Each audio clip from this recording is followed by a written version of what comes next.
Oh, good morning. It's Monday, May 17th, 2021. You have until midnight to get your taxes submitted. Must be postmarked by midnight tonight. Well, welcome back. Like I said, it is Monday. I hope that you were in church. I hope that your preacher provided you a table fit for a king to spiritually dine at, that you were both strengthened, encouraged, comforted, and challenged to live this week in a renewed effort for the glory of God. We continue in the book of Ecclesiastes, and we come to the last phrase of verse 6 of Ecclesiastes 3, where it tells us a time to keep and a time to throw away. Time to keep and a time to throw away. Now, one could really get off into a soapbox about hoarding, about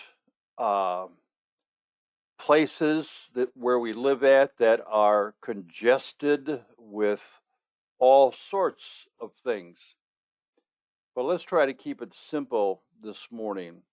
A time to keep and a time to throw away.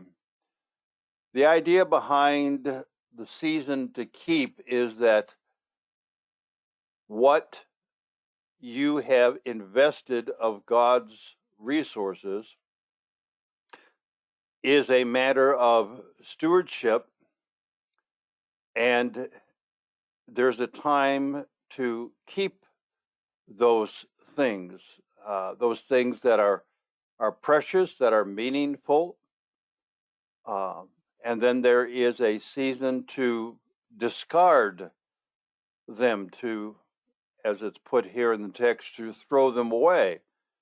Now, you never throw anything away that is spiritual, but we must certainly be mindful of discarding or throwing away or putting away those things of the past. The Apostle Paul mentions this in his epistles, where he tells the Philippians that he was pushing ahead towards the high calling of the mark of Jesus Christ.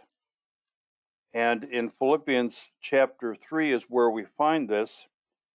He says, "Brethren, I do not regard myself as having laid hold of it yet, but one thing I do, forgetting what lies behind and reaching forward."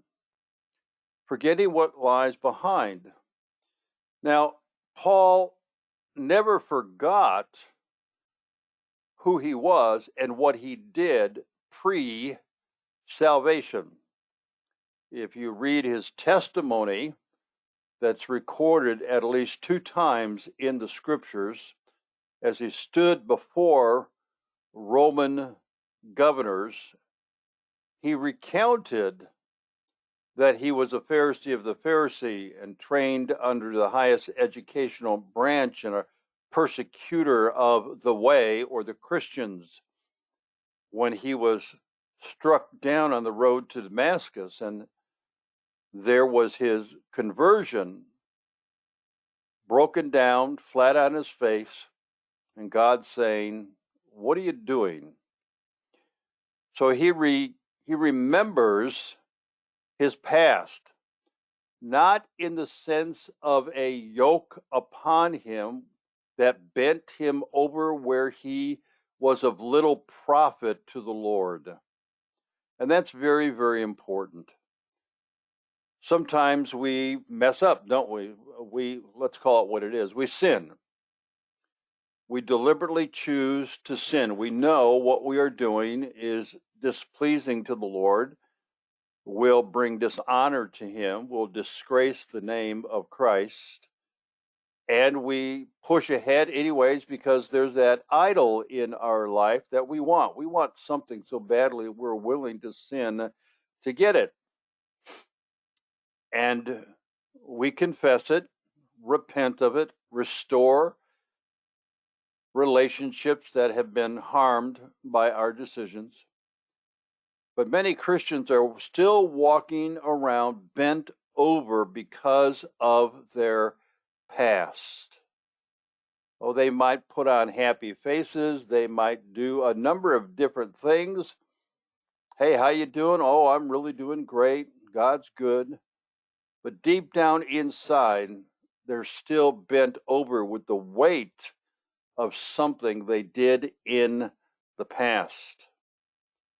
The idea of throwing away here is to discard the memory of that situation that we were involved with to the point where it becomes a platform to herald God's forgiveness and grace rather than I am such a failure, look what I have done. And when that takes place in a Christian's life in particular, that is the person yielding to their thinking and their feeling and the attack of the enemy. Because when God forgives us, he doesn't bring it back up in our face. The Bible says that our sin is separated as far as the east is from the west, and as far as I know, they do not meet. They're buried in the deepest sea. They're placed behind God's back. And yet, when God does that, we turn around and look at what we did, where God does not. If God ever turned around and looked at what you did, he would be turning his back on you, and you are in deep weeds at that particular point, beloved. So there's a time to keep.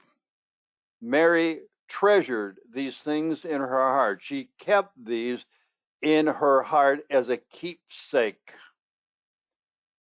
And somebody brought out the other day that I was watching, and the person said that because Mary had treasured these things in her heart and kept them in her heart, when she stood at the cross watching her son in agony for 6 hours, she didn't say a word. And I found that very interesting. I had never thought of it that way, but she did not say a word. And this person suggested because her heart had treasured, had stored everything that the angel told to her, and that she saw her son do, that indeed, truly, he was the Son of God.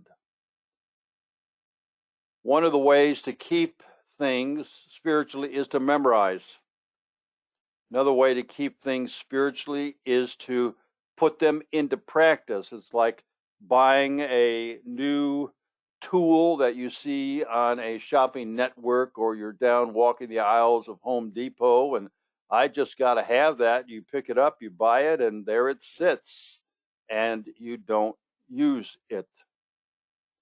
And then, beloved, as I said, there is a season, there's a time, there's a point where when God forgives you, you have to throw the memory, the consequences of the action, if you please. Now, some consequences are ongoing, but they're not meant to weigh us down.